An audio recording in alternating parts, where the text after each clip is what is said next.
Hello again, YouTube, and welcome to Emergency Podcast with me, Nigel Goodwin, and me, Ian Bailey. and I'm dressed for the winter because it's raining and cold outside. Even though it's August, I feel like I'm done now. The big coats are out. It's cold. Summer is over. Yeah, I know it's been a few weeks since we did one of these, and sorry everybody, it's just been chaos. But I mean, we've got blazing sunshine outside, and it's actually quite sticky. We've had the apocalypse outside today. It's just been like downwards rain, sideways rain, rain that makes the kind of sound where it feels like your roof is going to cave in. Yeah, we've had the full on. We've had all the rain today. Yeah. But hey, enough of the rain. We've not done one of these, like you say. We've not done one of these for a couple of weeks. But we also were conscious that we've been talking a lot about what's going on here and now. It's called Emergency Podcast because, quite frankly, there's an emergency every 30 seconds in this country. And so, but there was an idea behind this as well, which is to talk about, well, how the standard way of trying to fix the problems this country is facing aren't going to work, and B, that there have to be ideas out there and that we have to start talking about how to actually fix the problems. And so with that in mind, we thought we'd do a few, like a little mini series talking about just what do we mean when we talk about how broken Britain, how broken is Britain? Is it fixable? And how can somebody fix it? And this isn't about Andy Burnham, right? It's not about, it is because he's the PM right now. It's more about how can anyone right now fix the situation we're in? So to start, I don't know how many episodes this is going to be, but because you know what it's like when we start talking. Yeah, exactly. We'll figure it out as we go along. A bit like how they're going to fix the country. Yeah. But with that, Ian, it's like there's an initial question, right? It's like, because everybody goes on about their country's rubbish. Loads of people do it. It's like if you go over to France, people talk about how broken their country is. If you go to America, people talk about how broken their country is, while also talking about how their country is the greatest country on earth at the same time, because that's Americans for you. But I think when we talk about Britain, there's loads of things we could talk about in terms of how broken is it. But one thing I wanted to fixate on, and I'm sure you'll have an angle you want to take this on as well. I thought the best way to do it is to compare Britain today to Britain of the past. The old Britain. And I very specifically picked an era of the 1970s. And the reason I have picked the 1970s, Ian, is because, just as you have started laughing, because most people in the world, and the country certainly, would say the 1970s were the worst decade ever. It was an absolute cluster. Hang on. Not ever, right? Post-war. The bubonic plague was probably worse. And that was just a scratch. That was just a minor thing, But certainly in the modern era, the 70s were. People go from the 60s and they skip straight to the 80s, right? Everything was bad about the 70s, right? It's like even the music wasn't considered the greatest. And I say this as a Queen fan. It's like, it wasn't a great decade. So I was going to talk a little bit about that, and I had this line that was playing out in my head, which was back in the 1970s, an average wage, an average Joe out there with an average wage could, with his average wage, feed, clothe, and house a family of 4, and still have enough money left over at the end of every month or week, as it would have been back then, paid weekly, to enjoy life a little bit, have hobbies, take the family out on a day trip, or put money away for savings so that they could maybe get themselves on the housing ladder, or go for a holiday, or buy a car or whatever, right? And first of all, that is a line. It's not my line. I've heard that from other people many times before. It's like, your view.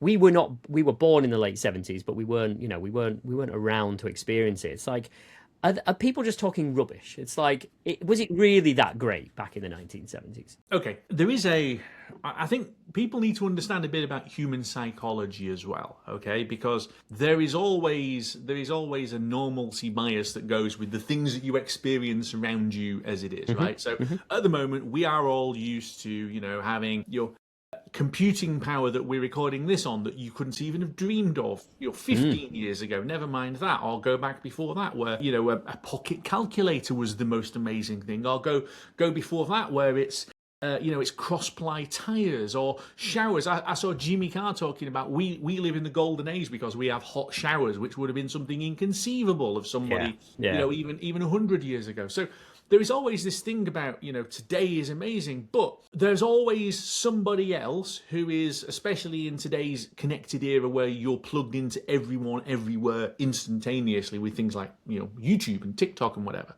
There's always somebody visibly doing better than you, whether it's real or fake, and therefore you must be having it tough, and therefore you go back in time to the era, as you said, when, our parents were sort of starting families, and life was much easier. So I think there's an awful lot of this where people just forget exactly how good things are today, regardless of how tough they are, and then think back to this wistful golden age. I mean, the fact that you started the show and you're proposing, the 1970s as the golden age that people are looking back on shows you just how broken this line of thinking even is. Yeah, 100%. And I picked it for that very specific reason because if we can compare Britain today to the 1970s and we come out of it going, actually, you know what? It's actually not that bad, then okay, maybe the country's not as broken as we thought. But when I started digging into the numbers, Ian, because I do think it is a numbers thing, right? It's like, I think when we talk about how broken things are, there are all kinds of things that we have today that did not exist in the 1970s. There's also a lot of things that are better about today. I mean, health, for a start, is like a lot better than it was in the 1970s. In terms of life outcomes and things like that. There are things that are absolutely, thanks to technology and everything else, that are better. But when we talk about how broken things are, I think I start to look at, okay, that line about, an average wage, right? An average wage would be able to cover all these things. And the basic premise is true. It's like, if you look at the average wage in the mid 1970s, and again, we're talking average here, not minimums and everything else. Obviously, it's very different. But if we just look at the average, right, in the 1970s, something like 10%, 11% of an average an average wage went on rent. Yeah. Today, it's nearer 50%, right? And that, again, and this is the reason we use percentages is because obviously the values are very different. It's like the average house price in the mid 70s was about 10 grand. Average house price now is nearer 300 grand, right? But you have to look at the percentages and say, well, if you have a wage, it doesn't matter what your wage is. If you have a wage, a portion of it has to go on the essentials, right? It has to go on rent or mortgage, yeah? It has to go on electricity and gas and food and clothing and all the things that you need, right? And I would also argue that today there is actually more things that are essential than there were before, like, and I'll say broadband, yeah? Broadband wasn't something we had or even needed back in the day, whereas now you literally can't exist without it. It is an essential. Broadband. Look, I remember dial-up being exciting. Loved it. That noise as you waited to get your few kilobits of anyway. Exactly. Yeah. But you're absolutely right. Yeah. And that's the thing. So, like, if you have a wage, whatever your wage is, and we all do it, we all have to budget, and unless we're super rich, a percentage of your income goes on the essentials, and then a percentage is left over, or should be left over, to pay for other things. And the reality is that since the 1970s, that percentage of disposable income, if we want to call it that, has shrunk to almost zero. And that's at the average level. So like if you're on a minimum wage or a living wage, as they call it these days, it's not really a living wage, you're not going to be able to survive to do much at all. And I think, so when we talk about how broken things are, for me, it's about kind of future planning, because the whole concept of, starting out when you're young and you leave home and you're starting out, whether you go to uni or whether you go straight into work or do a YTS scheme or whatever it might have been back in the day. It's like, whatever you choose to do, there was a plan, right? And the plan was get a job, start earning, settle down, whatever that looks like for you, settle down, save enough money to then get on the housing ladder, and then put enough money away for your retirement, for your kids and for your retirement. That was the plan. It's very basic. And very boring, but entirely Yeah. doable for almost anybody in a Yeah. normal job. In a normal job. And today, the mirror is it just isn't. No. And I was looking at some of that where it's two average, like an average joint income. So if we look at a joint income of two people going out to work, it's not enough to actually leave anything else for savings. And when we talk about savings, we talk about going on the housing ladder, right? Getting onto the housing ladder. I had some stats which I pulled the other day, and it used to take, so in the 70s, the average time it would take to save for a deposit for a house was about 8 months. On an average wage, it would take you 8 months. Now it's like 5-ish years. So it's going to take you 8 months in 1975 to save for a deposit. It's going to take you 5 years now, maybe about 5 years. But that assumes you have no major expenditure, right? That's saving. That's literally scrimping and saving and not spending anything on it. That's not going on a holiday. That's also not paying for, like, if something goes wrong, like you lose your job or you or the car breaks down and you've got and that's why it's not realistic. When you said Exactly. 8 months, but what's the number now, and you came up with 5 years, I was going to say, is it now years rather than months? And there are plenty of people, significant numbers, who it doesn't matter how long you want to say that number now is, they simply cannot save up enough money to put a deposit down on a house for the values that are trying to be charged for them where they live. There might be cheaper accommodation somewhere else, but it's not close to their school for their kids, it's not close to their jobs, it's not close to their family. And this is, the absolute crux of the issue, which is, as you said, housing costs, instead of being 10% of an average wage for one person, is now more like 50% of an average wage, and sometimes 50% for two people. Yeah, exactly. And then obviously if you factor in all those other essentials that exist, electricity, gas, water, again, mobile phone, right? It's like, and look, people can say, oh, it's a luxury. It's not a luxury to have a mobile phone. It's actually a necessity now to have something like that because again, companies out there expect us to do everything online, to do everything through an app. That is an expectation of modern society. So yeah, there's a lot more to spend money on. And I think that piece as well, that luxury piece, there's a generational thing here, right? Like people love, and this goes back to what governments do to try and fix the problem, because I think a lot of governments, a lot of people in politics the first thing they say when, oh, well, yeah, it's going to take you 4 or 5 years or 6 years to save a deposit. Well, just cut back on luxuries. And what they use as to define luxuries is that it used to be, when I'll show my age here, it used to be Sky TV, right? It used to be Sky TV and cigarettes, and alcohol, right? That's what it used to be. Now it's cut down on your streaming, have less, whatever. What was the one they like to use? Smashed avocado on toast, for breakfast.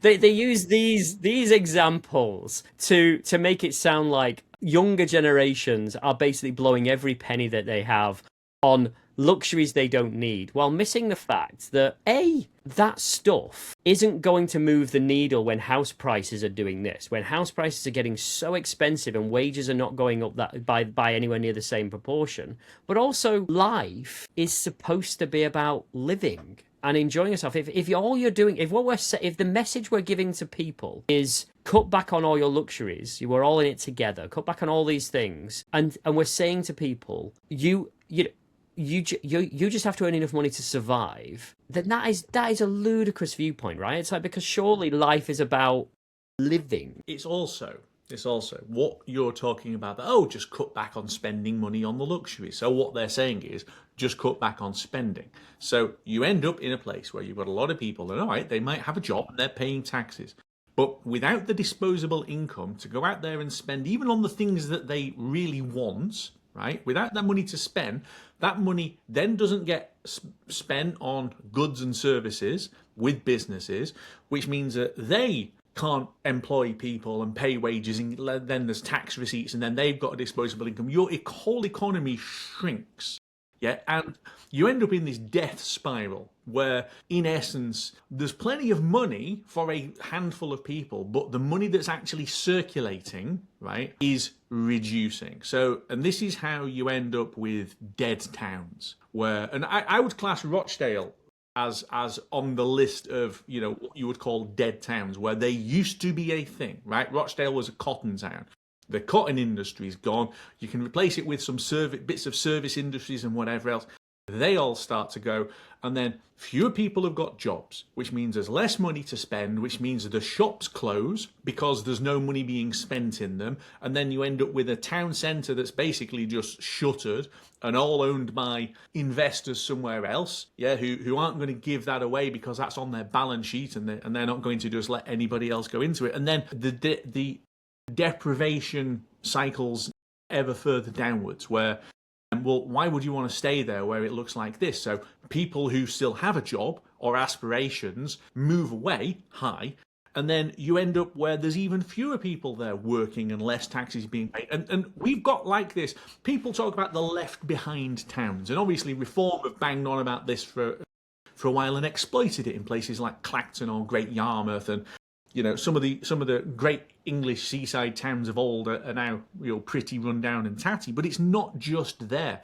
Pick any, you know, Middle England town, or you know, Wales and Scotland and Northern Ireland aren't really any better. Northern Ireland's probably got even bigger sort of problems with economic deprivation in large pockets. Go and pick anywhere, and you get into this place where there simply isn't enough money to keep that local economy going. So everything runs down and gets worse. And of course, where there's less people working and there's less taxes being paid, there's also less council tax and less local business rates being generated. So the councils, who have already had their funding slashed by central government, have got even less coming in, which means they can spend even less. And you can see these communities visibly crumbling before your eyes. And I've seen some YouTube channels where, you know, like a couple of guys who go into some of these places and they're looking at the rundown of property. And, you know, the one thing that I would say about it's not just the economic change since the 1970s, it's the social fabric change as well. In the 70s,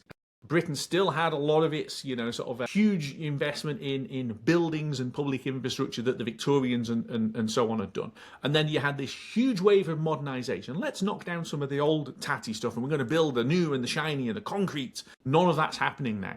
What's happening is these places are being shuttered. Oh, we don't need this building anymore, so it just ends up being shuttered. And then no one's maintaining it. And then it starts crumbling, and all of the stuff goes around it. So the why is it worse than it was in the 1970s? It's not just that today, when you're doing a normal job, you can't afford the kind of lifestyle that you are told that you should be having, and it's less than it was. But everything around is starting to crumble as well, and that's why it's so hard today. Yeah, absolutely. It's a perfect storm of many different things, because everything feeds into everything else, you know. So things like, you know, and external factors as well, right? It's like there are all kinds of, you know, we've had a summer of a summer of incredible heat. We've had wildfires everywhere. What happens when you have wildfires? You need more. You need more. You need emergency services to actually deal with the situation. There's the recovery aspect of it, and when a nation is not prepared for the extremes, and again, we can argue about whether these extremes are going to become the norm. There's certainly arguments that they are, but if you're not built for it, we saw this with the pandemic, right? You know, every nation struggled with the pandemic. It was certainly in Europe. Every nation in Europe struggled with the pandemic, but Britain was one of the worst. We struggled more than most, and we're an island, and yet we struggled more than continental Europe did, because we actually weren't prepared for things. We'd cut so much that we did not have the disaster preparedness for dealing with that kind of a situation. That's why you got all those pictures of nurses and doctors wearing bin bags and stuff like that, you know, and we had the PPE scandals and all this stuff, because there was no preparing for a rainy day. You know, I'm talking about people in the 70s putting money away to save. That's how governments did it as well, right? It's like you had to be prepared for the extreme events, because unfortunately extreme events do happen, and you know that is a problem. But some of the other external factors that we think about, because I was thinking about this with the 70s, like, and the fact the 70s was so bad, there were huge external factors in the 70s, right? There was, you know, there was an oil crunch. We had massive energy issues in Britain. 3-day working weeks. There was internal strife with strikes and national a national level. Obviously, back in the days when the unions had a lot of power, we had civil unrest, both on mainland Britain with regards to just people's general unhappiness with the way society was changing, and also Northern Ireland. Right, we had this was the decade of those troubles. So I'm not trying to paint a picture of the 70s was perfect. The 70s was a pretty awful decade for people growing up in it and living in it in terms of the problems. But one thing that they could guarantee is as long as you worked hard, as long as you worked a full-time job, you would the consensus held, right, which is that you'd have enough money to build a better life. Right, that's what it's about. Whereas now we have all those external factors now, right? We've got Iran, we've got Ukraine, we've got the situation in Gaza, we've got refugee crises all over, we've got an economic crisis, a climate crisis, all these things going on, and yet we can't even make that same promise to people. We can't say to people, "Hey, it's all right if you do a good day's work, and you work hard and you do a good day's work. You'll be all right." We can't even, and that to me is why it's broken, because that promise just doesn't exist anymore. No, it doesn't. And this is the real crisis that we're in, because yes, we've had external shocks worse than we've got before. We've had internal crises worse than we have today. We had civil war in Northern Ireland, part of the United Kingdom. We don't have that now.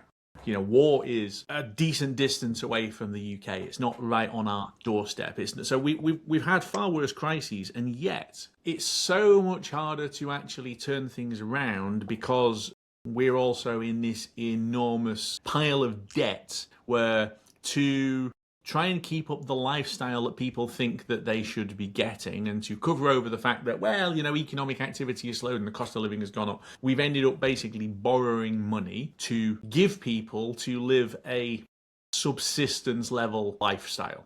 Not actually to go out there and do the things that drives the positive economic output, just to basically get it so that, you're not doing anything, but you're not actually on the streets starving, so we're doing something positive.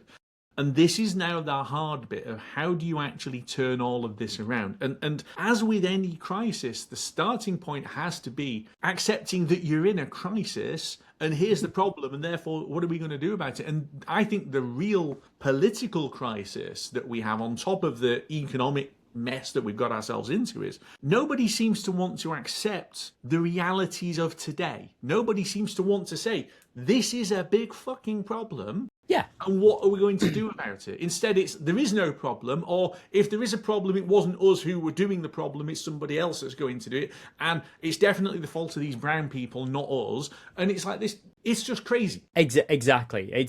I think we have lived through quite a long period of denial. Right. First of all, it's denial. Now I think there is a little bit of acceptance, but it's not. There's only a small number of frontline politicians who are genuinely saying that things are really broken, and I know I'm sure we'll come on to that. But even the ones who are skirting around the edges, and I'm looking particularly at the likes of Labour and the Conservatives because they're the ones most likely to, or have been most likely to be in government. They'll talk more about wartime, the kind of the wartime spirit, the Blitz spirit. It's like we're in it together, right? It's all that. It's like, yeah, it's been rough. Like Keir Starmer did it, right? Keir Starmer was like, everything's broken. It was all their fault. It was the other guy's fault. They've broken it. So suck teeth and be like, oh, it's gonna be hard. It's gonna be hard. And it was always that message of it's gonna be really hard to fix. George Osborne and David Cameron did the same thing, right? It was more, yes, it's broken, but it was caused by other people, and we're all gonna have to kind of dig deep and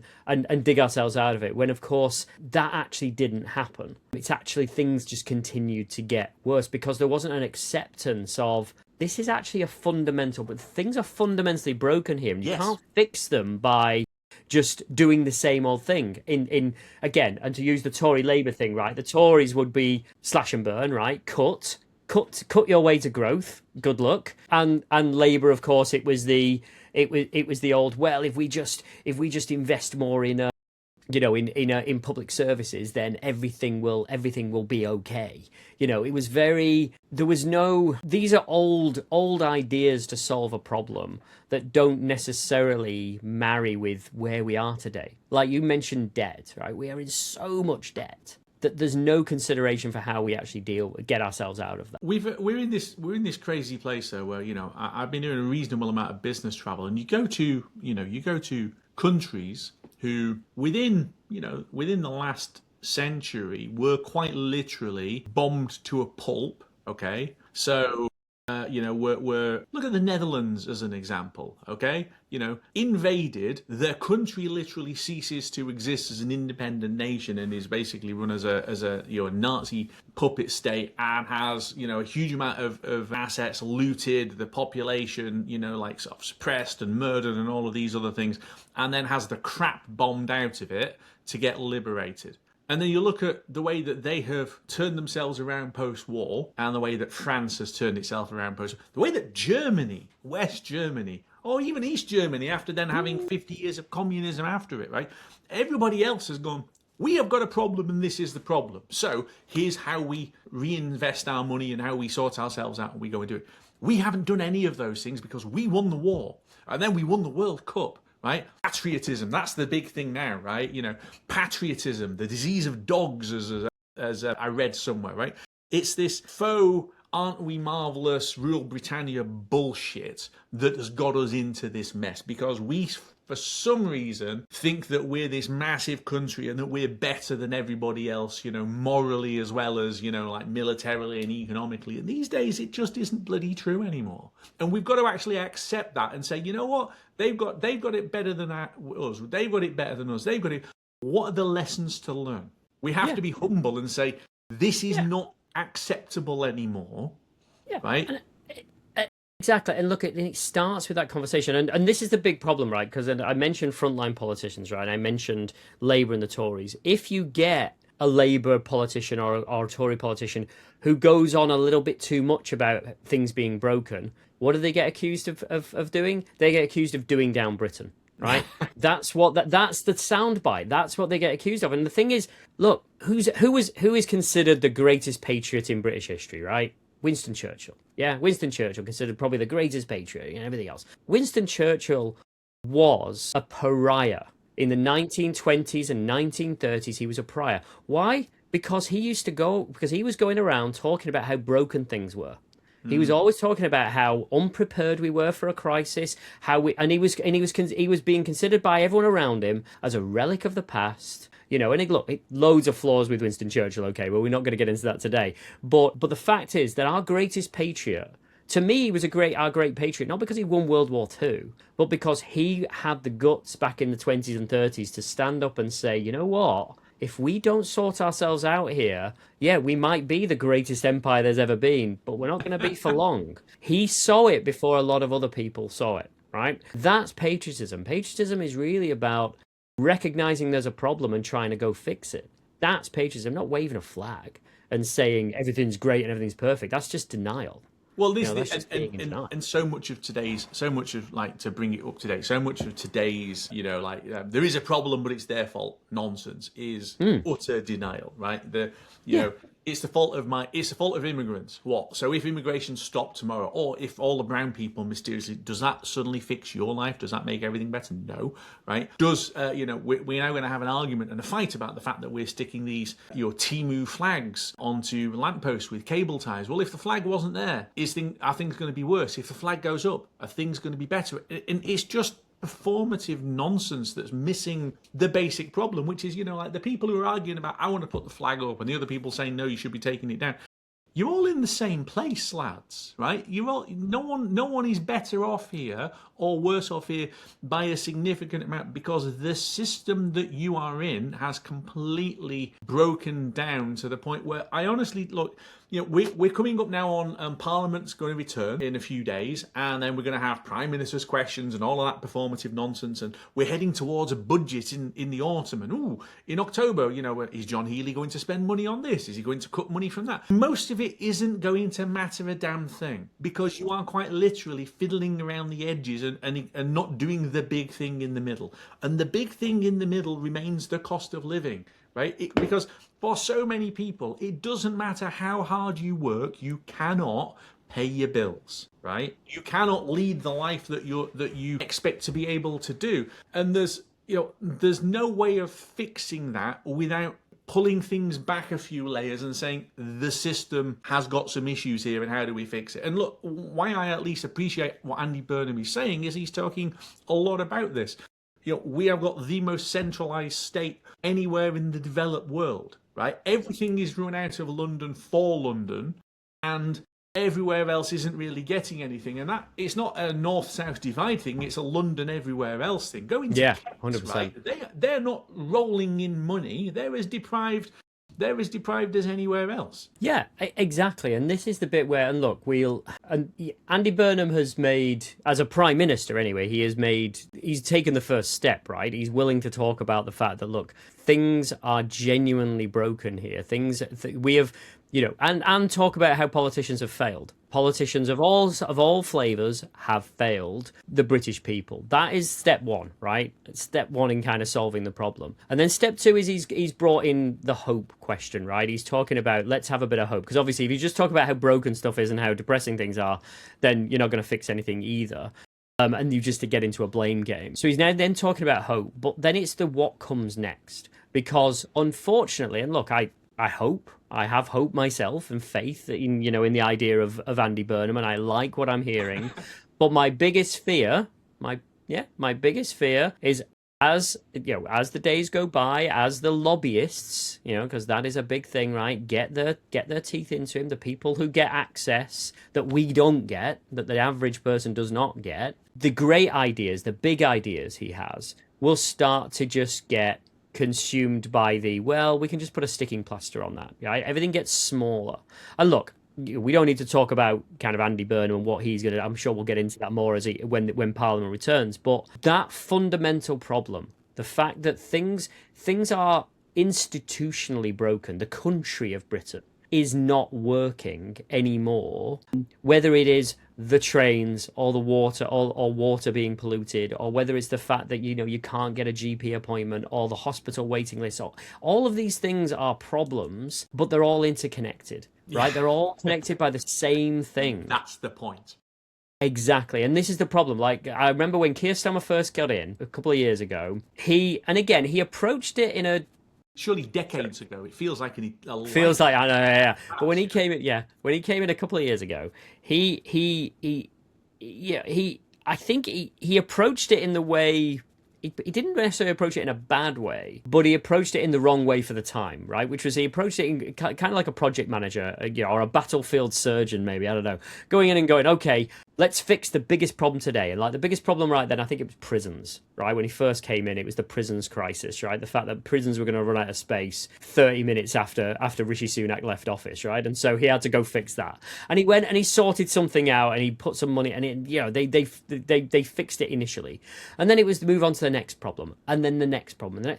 But the problem is you're only fixing the surface issue of that problem. Why are there no prison places right now? Because we didn't build any more prisons, right? And we haven't invested in that. And there's a social problem at the background as well. The fact that loads more people are getting arrested and going to prison for minor crimes they probably wouldn't commit. Yeah.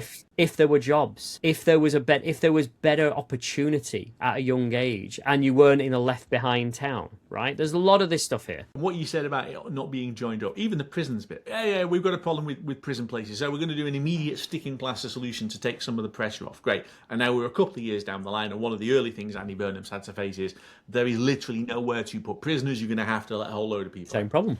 Right. Yeah. So, but this is where I've heard some of the things that are being said about apprenticeships. We've really got to push back on apprenticeships and make them gold standard. Great, but why? What we need is the national plan, the rebuilding plan. Right? Yes. As as a post-war provisional government, taking back over the Netherlands because the Nazis have been swept out, right? Okay, fine. So we've got these areas have been bombed and need to be restored. All of these people are homeless. People need work. Right? So what do we do to start fixing this crisis? And again, right, you're back into our number one crisis economically is housing, because not only has the amount of money that people are spending on housing gone absolutely stratospheric, but there aren't enough houses either. We're in a place where we're now building fewer houses than we were in the 70s, despite the growth in the population and the growth in demand.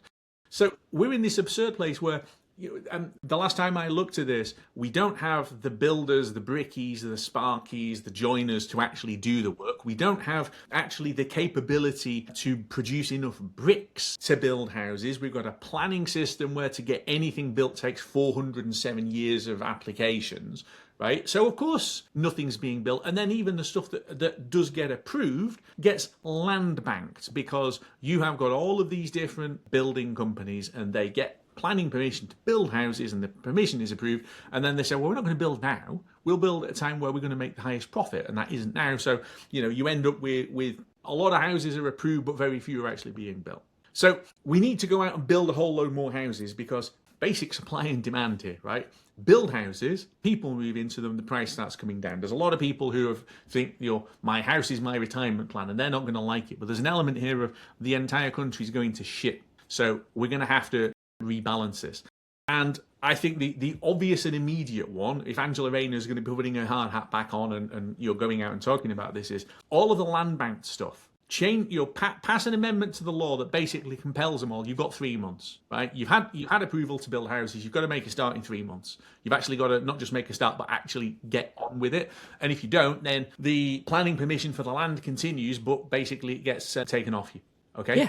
And get on and start building houses. That at least makes a start, while we then say we can go out there and we've got universities about to go bankrupt, and we've got people, you've got 1 million young people not working and not in training and not education, and we were desperately short of this. For God's sake, just stick it all together. Go out there and train people to do the things that we need. And that is the bit, right? We're probably going to get into that on a future episode. But that idea of what is our, let's do it as us. Right? It's like, what is our national plan? If you're going to have a national plan, we'll put our money where our mouth is and say this is what the national plan is, because it is a joined up approach, right?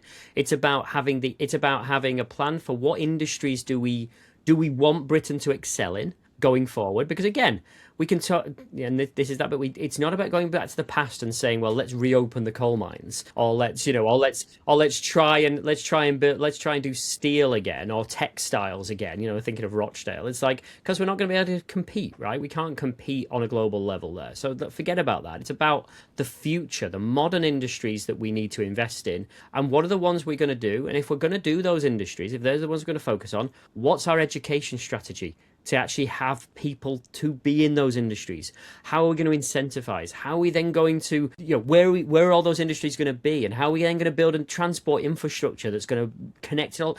Everything is interconnected, and that is how you do it.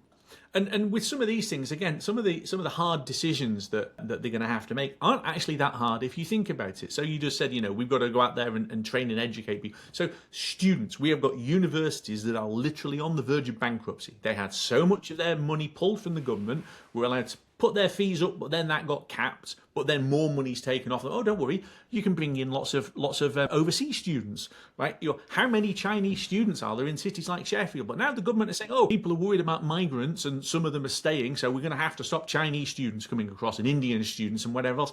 Hang on a second, these institutions are literally going to go pop, but we need to educate people. So it's back to the joined up thinking bit, right? Stop talking about that budget this year and only that budget this year, and I'm not worried about the other budget over there, and I'm not worried about next year. You've got to start joining the dots and doing the planning on this. Or even, well, do we actually want students to go in? We've had it in the past, a crisis in nursing. Why is there a crisis in nursing? Because we have made studying nursing insanely expensive because of the way that they have put student finance, and it's the same now with most degree courses. So considering how many student loans are never being repaid, right, because the amount of interest that's being added is so punitive, and the amount of money that people are earning is being compressed by all of the rest of it. Vast numbers of these loans, I mean, the default rate on them and going off is, I think, into the 40%. Literally write chunks of this off now, take the debt off the students, stop burdening students with it, and amazingly enough, the money then might circulating again, and you can go back into education.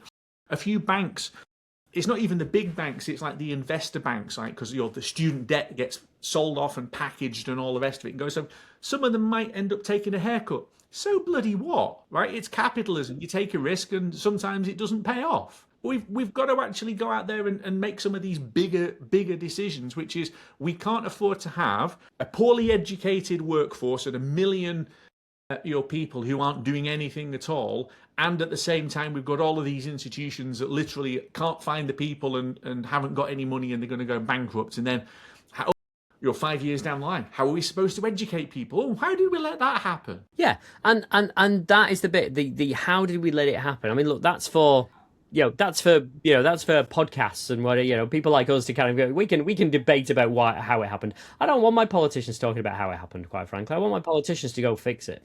It's like, accept the situation. It's like climate change, right? It's like, right now, I do not care about an argument over whether it is human-made or not human-made. Who cares? Right now, the climate is changing. We have to make big decisions to figure out how we're going to not even necessarily fix it, if that's not the thing, but live with it, right? Exist within this new world where maybe the wine will be nicer in Britain, but everything will be burning down every 5 minutes, Richard Tice. We need to get into accept it's broken, stop blaming people for why it's been broken. It's been broken, all right? Labour were responsible, the Tories were responsible, the Lib Dems are responsible. We, as a society, are responsible because we kind of let it happen, there has been many times over our lifetimes where people could have stood up and gone, you know what, this is a bit, is this right? Is this okay? But we put up with it. So now we're at a point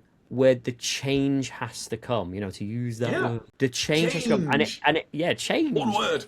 Yeah, but that change has to be fundamental. It's not about, we'll put a little sticking plaster on and hopefully it'll be all right until the next guy comes in. And look, a significant part of that has got to be basically giving some people's head a wobble, to use a nice Lancashireism, right? Look, energy is a great example. Andy Burnham is under huge pressure at the moment over these expanded licenses for North Sea oil and gas, right? Is he going to allow, is it Rosebank and Jackdaw or something, or not? And it's been kicked down the road like the political football that it is, because it's controversial. And even now he's being told, we have to have it, otherwise the energy sector is going to continue to crunch, and then it won't be able to do even the renewable stuff that we want.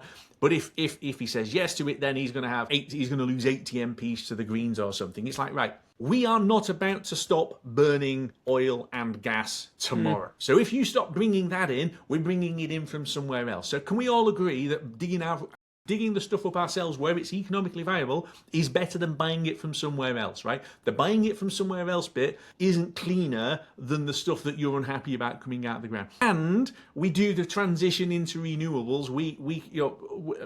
I'm a Lib Dem, and we talk about, a sort of a just energy transition, and that is not throwing the whole industry into the sea so that there's nothing left as we transition into renewables. I might have an EV and do a Tesla channel talking about the wonders of electric vehicles. I've also got an oil tank out the back to power my heating. But part of this is joint, right? So it's not that I'm like trying to be some kind of eco zealot because I've got oil-fired central heating.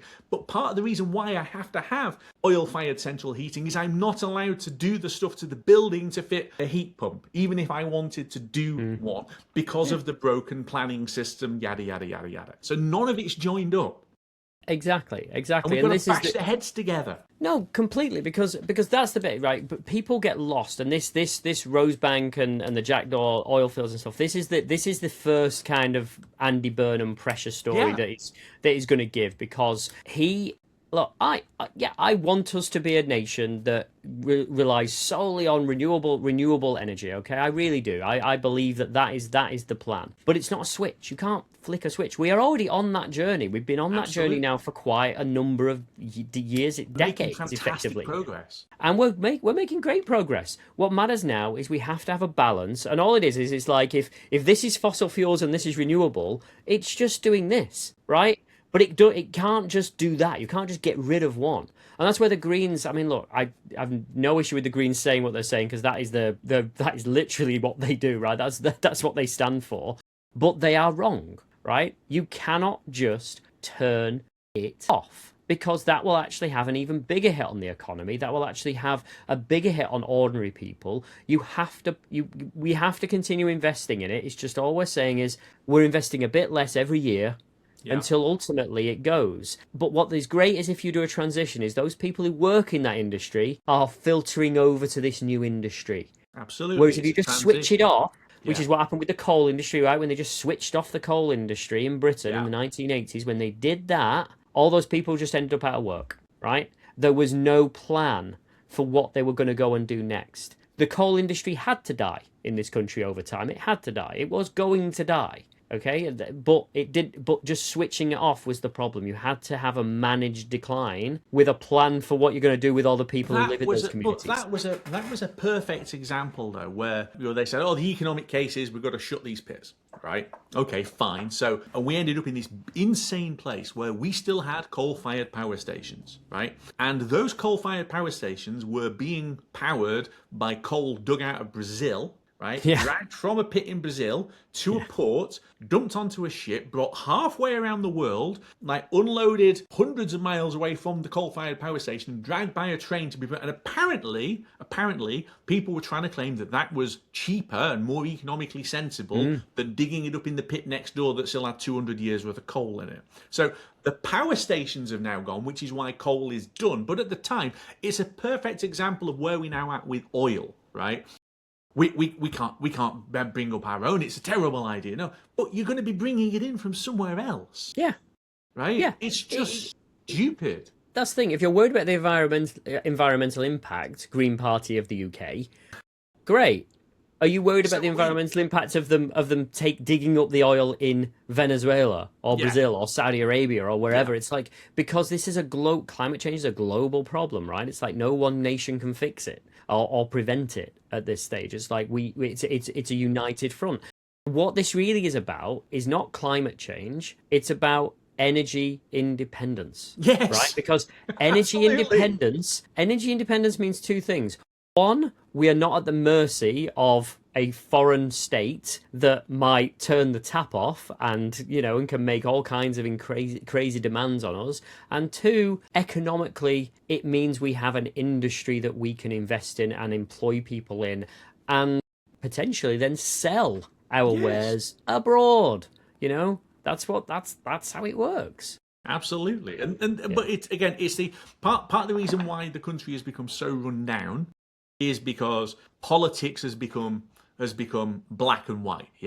Nothing is black and white. Everything is shades of grey. Everything has good sides and bad sides and all the rest of it. But we have got into this absurd polarized world where basically I'm right and you're wrong, right? Or better still now, I'm right and you're a traitor for disagreeing with me, right? And this is the kind of level of stupidity that we've now. We can't have a sensible argument about any of these things. So we just get to this place where, again, housing. Why have we not fitted solar panels on the roof of all the new housing that's coming on? Every time there's any kind of new building that's going up, it should have solar on it, right? And it's not net stupid zero. It's like it's free electricity. The price of solar panels has collapsed down to almost nothing, relatively speaking, right, compared to what they can actually generate.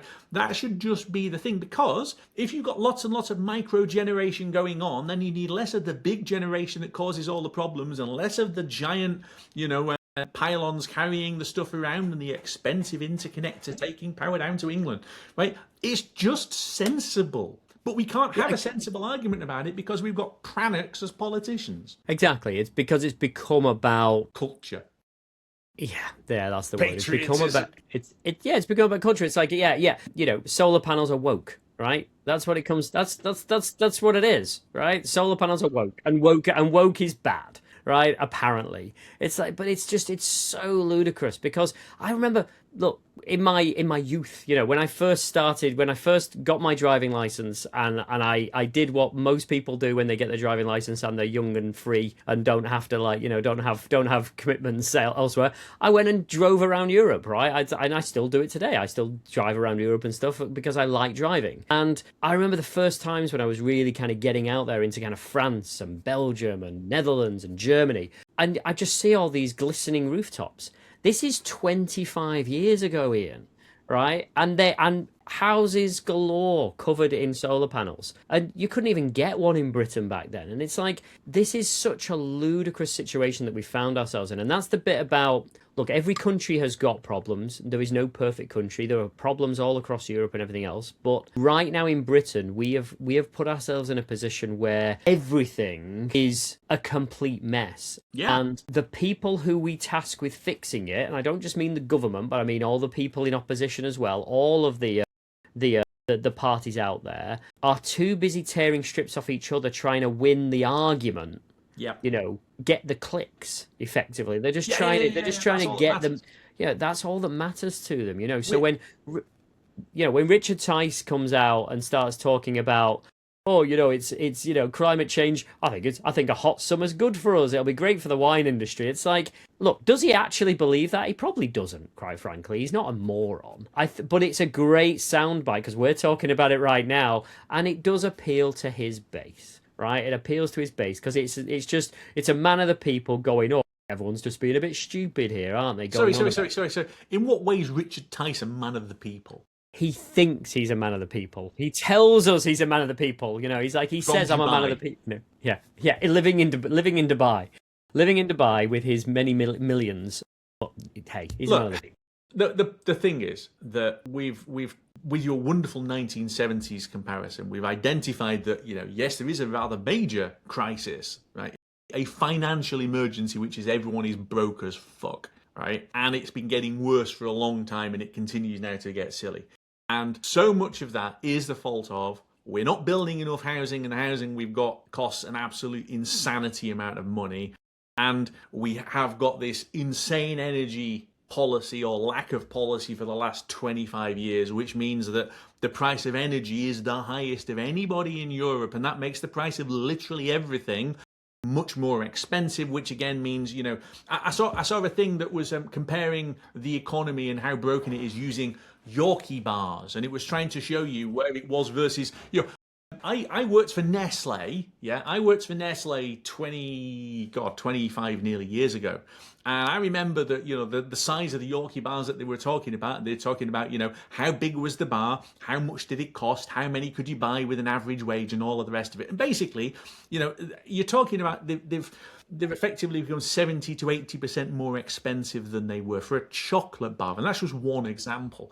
And this is the problem that we've now got. The price of everything costs so much because we've got an insane energy policy. And then when you're not spending it on your Yorkie bar, you're having to pay 50% of your income in rent, right? No wonder there's no money left for anything else to circulate around the economy and to give other people jobs. Yeah, and that's a really critical piece about where that money goes, right? Because, and look, this is not a crusade against landlords, right? Okay, but ultimately, it's about what's best for the economy, right? And the best thing for the economy is money circulating in it, right? The best thing for the economy is I get paid some money, I use some of that money on bills and things like that I have to survive, but the rest of my money, I go spend it. Right? I go to the pub, I have a couple of beers. I take my family on a day trip to Alton Towers. I go on a holiday in Britain, ideally for the British economy. They like it when I do that. I go to the shops and I buy some new clothes. That is what I do, because all of that money is recirculating into the economy to create jobs, which then get paid a salary, which then creates taxation income. If you pay more of your money into rent, that money goes to a landlord, and that landlord almost always is not putting that money, or the majority of that money he's earning or she's earning, back into the economy. It goes into savings and investments, right? And look, fair play to them. That's the capitalist system we live in. But the fact is, that is money that's being taken out of our British economy and is never coming back. because who knows where it's sitting in terms of savings and investments, right? Is it being invested in British companies? No. The thing is, though, right? They're going about, oh, this is a massive problem. It's not. It's a political problem because, look, you could do this very quickly. So, right, you can change the planning laws. It's been done. Yeah. The Tories brought in the national, planning policy framework thing, which basically got called the landlord's law. Sorry, the developers law, because they could basically land bank and hold councils to ransom. Councils have to build all these houses, and you've put all of these planning permissions in and none are being built. That's your fault, and therefore then the developers can do whatever they like, right? You can change the law and stop all of that. And it comes back down to, right, if it's land that's already publicly owned, so it's the council or the government or similar, right, then the presumption is that you've already got planning permission. You don't have to go out there and plan the thing. It's basically, we've got this land and we're going to build housing on it, right? And okay, try and plan around it, but basically we've got to get on to do this thing. And then you get, and Andy Burnham's talking about council houses. Good. And not necessarily the council as in, my council or your council are going out there and they're directly owning these things. We've got housing associations and things that are owned by a cluster of councils, because doing these things, in like your areas is better than individual little bits. But basically, you've got land you already own, right? You're putting up effectively small houses and apartments, the kind of things that aren't built by the private sector because they don't make enough profit off them, yeah? And then the key bit is you only rent them out. They are never, ever, ever for sale. If they're never for sale, then you can charge an affordable rent with caps on it. And I know people going about rent caps are a terrible idea. They're a terrible idea on private sector rents. Terrible idea. If it's public sector and it's completely outside of the private sector free market bit, then you can cap the thing and say we're going to charge this. So suddenly you have got a whole flood of new properties coming onto the market that people will want to live in because other cool people are moving into them. You're only charging them a fraction of your percent of their income for actually doing that. And then of course what that does, it collapses the rentier class. You said we haven't got anything against landlords. I have, right? Because it's broken the system. I don't blame them. I don't blame them, but it has to stop. And is that going to create a correction in the housing market? Yeah.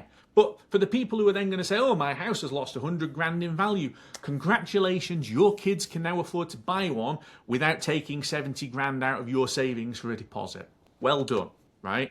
This is where we need to get to. And Burnham can do all of these things, or any other government, but you've actually got to join the dots. It's no longer sticking plaster solutions. Oh, people are feeling poorer here. I know what we're going to do. We're going to increase child benefit by 2%. Whoop-de-bloody-do, right? Yeah. You stop pissing around and start doing the big stuff. And look, you can do both, right? It's like, because again, you've got to do some things in the near term, in the short term, to actually appease people. You can do that while doing the big stuff as well. You can do both, and we'll definitely get into that in terms of like, what can you do? What should you do? Because the bigger problem from a political standpoint here that we'll absolutely get into is if you don't do the big stuff, the country's going to decline into a level we've genuinely not seen before, and nobody is prepared for.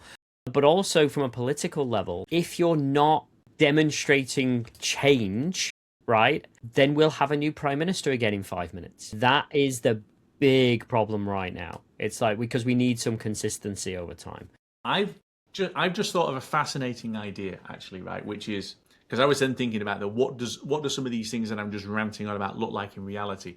What if we took Rochdale as an example, right? How do we make Rochdale great again, right? And with right, but with chunks of it. Right, it's and we almost need to go there and show people. But where you've got all of these, you've got a shopping street that's largely shuttered, and some of the stuff that's left is just temporary shops, vape shops, other stuff that's just sort of dropped in.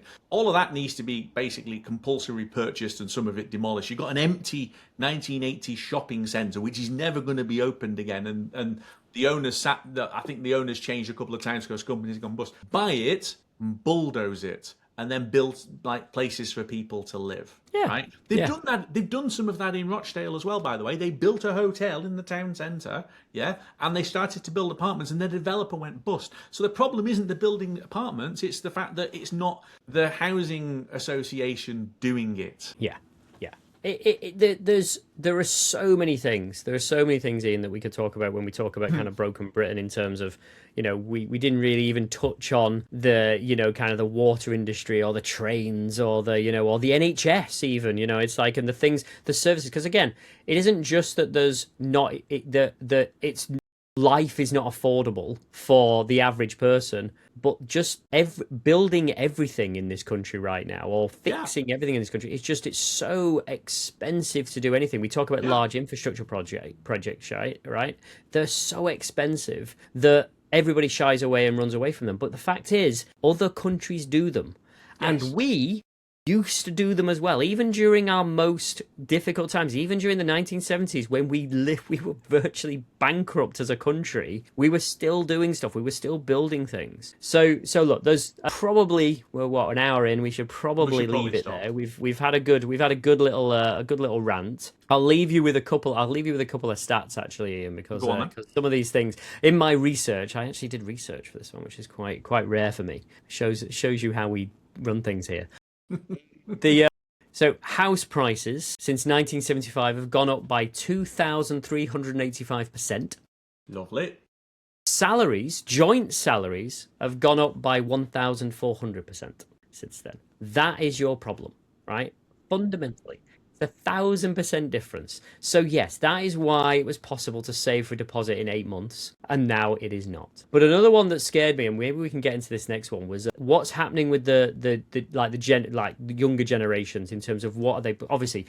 Yes. None of them can get on the housing market, right, for all the reasons that you've just outlined, yeah? But UK births fell from 810,000 in 2012 to 660,000 in 2024.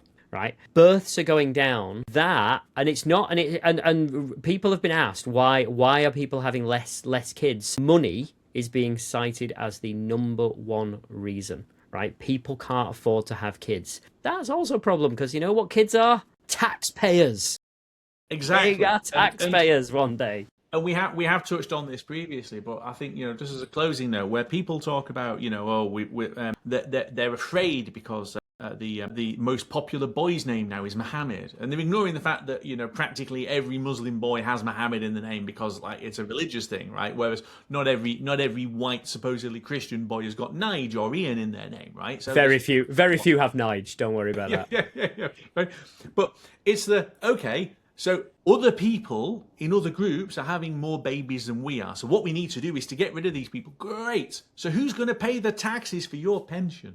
Right, we've got to. I think the line that I once used on a previous show, we've got to get Britain shagging again. We've got to have more babies, right? But you can't afford babies, which is why people are having less of them. So if we carry on along this path, right, then you end up in a rather terrible place. Where is it South Korea now, where their population is declining because the birth rate is below 1, right? You can't sustain that if you project it forward. So it's the most obvious thing, right? When the birth rate is dropping as it is, right, then absolutely, right? That's the people who pay our pensions when they come through and start working. Well, if they're never born, they're probably not going to be working. Fortunately not. Yeah. And as much as we're going to get into it in a future episode, it's like we can't just replace all of this stuff with AI. Okay, let's just we can't replace babies with AI. Even Elon Musk doesn't want to do that. But look, let's leave it there. Thank you as always. If you do, do you agree, people? Come and talk to us and tell us why we're wrong about kind of broken Britain. Britain's not broken at all. It's actually amazing, and we're all completely wrong. Or is it broken for other reasons? Come and talk to us about that as well. Like, subscribe, and do all the usual stuff. We will be back. We're gonna do. We are gonna talk about the reactive stuff. There's lots of other stuff to talk about as well. We will do an episode on that soon. But we're gonna do a couple of these. I think just talking about how to fix Britain. I'm gonna get my thinking cap on in terms of how I would fix Rochdale or Britain as a whole. How many kilotons are needed? Take off and nuke the entire site from orbit. Only way to be sure. Only way to be sure, right? That's a joke. That is a joke. Go look it up. It's a great movie. Aliens, classic. But yes, we shall leave it there. Thank you, Mr. Bailey. Thank you. And I'm looking forward to reading the debate in the comments, and we'll see you very soon on the next one. Yep. See you soon.